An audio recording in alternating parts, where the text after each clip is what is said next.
Ladies and gentlemen, please welcome Anna Daniel.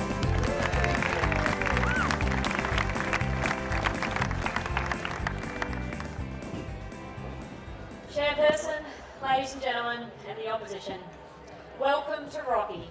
She's got 110,000 residents and 3 million head of cattle. She's hot, she's sweaty, and she's damn sexy.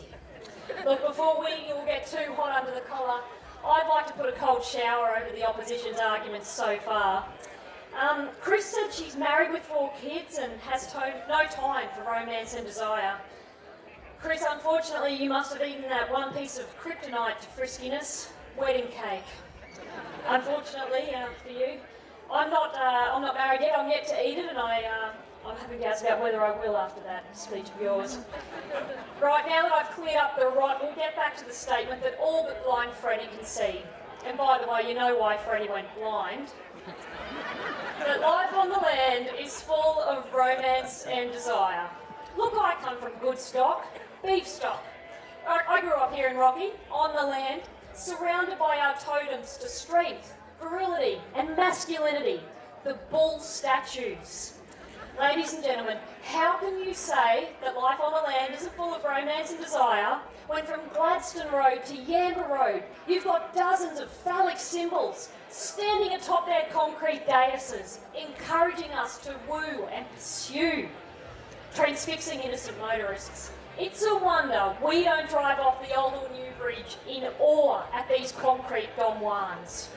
So relaxed and sexually satisfied do they appear that a short trip out where we only intended to get bread and milk often ends up with us inexplicably downing black rats at the Great Western or the Criterion. The pull of the bull so strong that we simply must play the field and the Keno at the same time. Now, I see the negative side poo-pooing my argument, and I ask them, who of you can look me in the eye and say you haven't been roused by that impressive Brahmin on Gladstone Road with the incredible scrotal circumference? Welcome to the land of romance and desire, the sexy beast bellows in a baritone voice. Slip on that Barry White CD and slip on those Wranglers and RMs, and we obey. And before long we're slipping out of them, so overcome by romance and desire on the land, spurred on by these beefy icons to grab our balls by the horn. Now, I'm single, and after you've picked your jewels off the cement, I'll tell you why. I've been living in the male wasteland of Melbourne. Yes, they've got lovely lattes. They've also got lovely lads that sip on their lovely lattes whilst lounging on their lolabouts using their laptops. Ladies and gentlemen, these are not real men. With the exception of Lawrence Mooney, these are imposters posing as men. Which brings me to my second point. Life on the land is full of romance and desire because real men are to be found on the land. I'm talking about those nothing left to the imagination Wrangler wearers. Yes, those jeans are tight, but they're tight for a purpose. They allow an agile swing over a barbed wire fence, a streamlined mount onto a waiting steed. They provide an accurate map of the territory to any onlooker. They catch the burrs and the birds, not like those denim tights down south which leave a girl cold, no. These men invoke romance and desire because they are desirable. How many times I've heard girlfriends down south whinge to me that their suitors spend more time manscaping than landscaping, shampooing than shearing, braiding than branding. I sympathise. It's hard to face them when they're having facials. So I gather all my girlfriends up in my dual cab ute and we drive north. After several hours, predictably, they're all in their lingerie, having spotted that impressive Brahmin on Gladstone Road, and instructing me to head straight for Beef Week, which is where we've come tonight. Hello, girls, are you having a good time?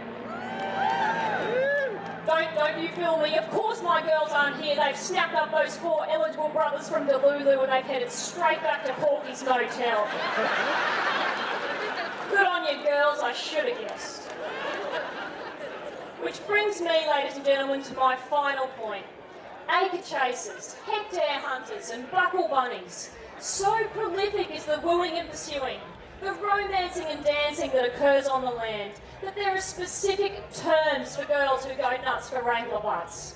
Now, would we Aussies invent these words just for fun? No, we're not silly. We don't have time for such foolery. We've got fences to fix and fires to fight. No.